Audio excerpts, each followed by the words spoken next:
தயவு செஞ்சு நான் சொல்றத கேளுங்க. அவர் மேல எந்த தப்பும் இல்ல. எல்லா தப்பும் ஏன் மேலதான். இது எல்லாமே எனக்கு முன்னாடியே தெரியும்.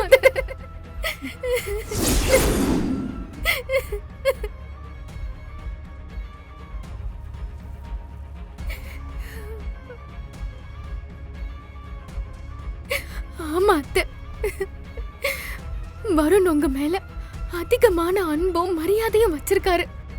எங்க சாராவை லவ் பண்ற விஷயத்த சொன்னா நீங்க உடைஞ்சு போயிடுவீங்களோன்னு தான் உங்ககிட்ட சொல்லல அத்தை. ஆனா தன்னால ஒரு பொண்ணோட வாழ்க்கை வீணா போயிடக்கூடாதுன்னு கல்யாணத்துக்கு முன்னாடியே என்கிட்ட இந்த விஷயத்த சொல்லிட்டாரு அத்தை. நான் தான் அத உங்ககிட்ட இருந்து மறைச்சிட்டேன். என்ன மன்னிச்சிருங்க அத்தை. அத்தை, நீங்க வருண் மேல அசைக்க முடியாத நம்பிக்கை வச்சிருக்கீங்க. அந்த நம்பிக்கையை உடைக்க முடியாம தான் அவர் எல்லாத்தையும் மனசுக்குள்ளேயே வச்சு ஒவ்வொரு நிமிஷமும் செத்து வாழ்ந்துட்டு இருக்காரு. வருண் ரொம்ப நல்லவர். தயவு செஞ்சு அவரை வெறுத்துறாதீங்க அத்தை. ப்ளீஸ் அத்தை, ப்ளீஸ். கௌதம், போய் இழுத்துட்டு வா அவனை.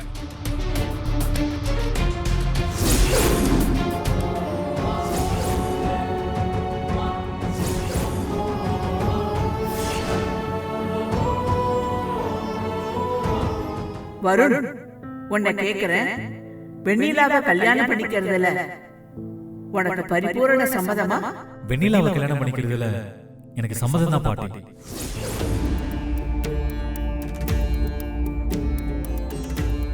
அவ்வளோ சொல்லி நீ மறுபடியும் எங்க வீட்டுக்குள்ளேயே வந்து உன் வேலையை காட்டிட்டல்ல. ஒழுங்கா இங்கிருந்து ஓடிடு. உன்னை உயிரோட விடுறேன். இப்படியே தப்பிச்சு போயிடு. இனிமே எங்க கண்ணில் பட்ட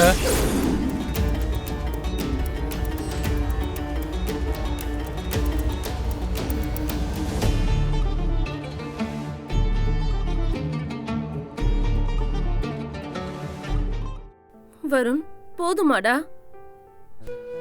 உன் மேல சித்தி எவ்வளவு நம்பிக்கை வச்சிருந்தாங்க. கொஞ்ச நேரத்துல அந்த நம்பிக்கையே இல்லாம பண்ணிட்டியடா. உனக்கு என்னென்னலாம் வேணும்னு பார்த்து பார்த்து பண்ணாங்களேடா. உன் சந்தோஷம் தான் முக்கியம்னு நினைச்சாங்களேடா. அவங்கள இப்படி ஏமாத்திட்டியடா. போடா.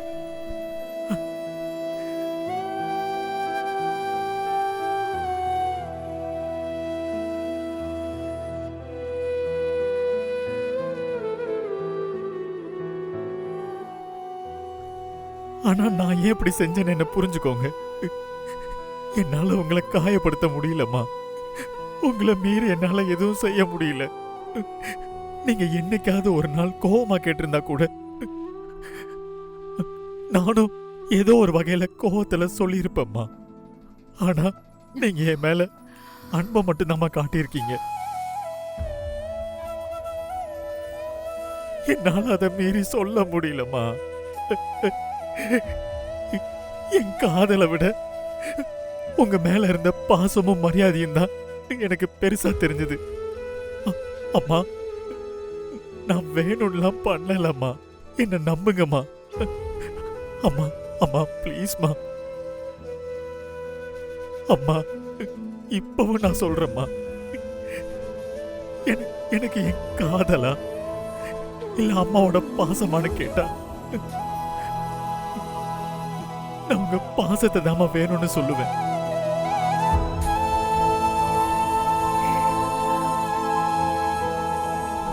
வருண், உன் பாஸ்ட பத்தி எனக்கு எந்த கவலையும் இல்ல.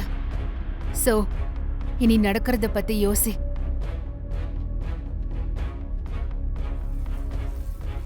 அம்மாவுக்காக நீ எதையும் செய்வல்ல?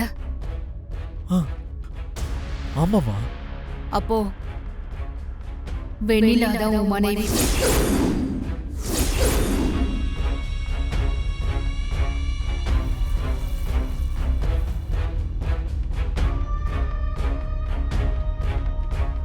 இந்த ஜென்மத்துல நீ அவ கூட தான் வாழணும்.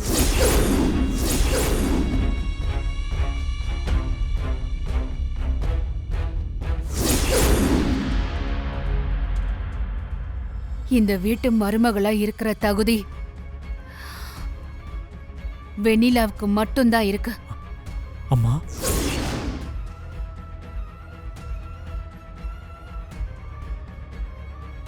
நீ எதுவும் பேசாத. அந்த சாரா உனக்கு ஏத்தவ இல்ல.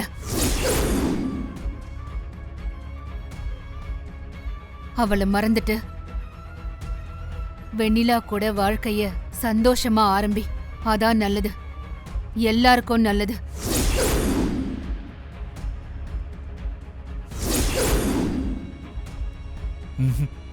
இல்லம்மா, என்னால அது மட்டும் முடியாது. அத்தை, என்ன மன்னிச்சிருங்க அத்தை. என்ன அவனுக்காக தியாகம் பண்றியா? அந்த சாரா நல்லவ இல்ல, ஏதோ திட்டத்தோட தான் அவ வருண சுத்தி சுத்தி வரா. அது தெரியாம நீ அவனுக்காக விட்டு கொடுக்கறியா? வருணுக்கு சாராவை ரொம்ப பிடிக்கும் அத்தை. அவங்க 2 பேரும் லவ் பண்றாங்க. நான் தான் தேவையில்லாம அவங்க வாழ்க்கையில குறுக்க வந்துட்டேன். அவர் சாரா கூட வாழ்ந்தாதான் சந்தோஷமா இருப்பாரு. நிறுத்து. யாருக்கு எது நல்லது எது கெட்டதுன்னு எனக்கு தெரியும். நீ எதுக்கும் கவலைப்படாத. என்னைக்குமே வருண் மனைவி நீதான். அதை யாராலையும் மாத்த முடியாது. இங்க பாரு, நான் ஏற்கனவே வாக்கு கொடுத்திருக்கேன். உனக்கு என்ன பிரச்சனை வந்தாலும் நான் கூட நிப்பேன். இத பத்திலாம் இனிமே யோசிக்காம போய் நிம்மதியா தூங்கு. நாளைக்கு தமிழ் புத்தாண்டு, நிறைய வேலை இருக்கு. போ.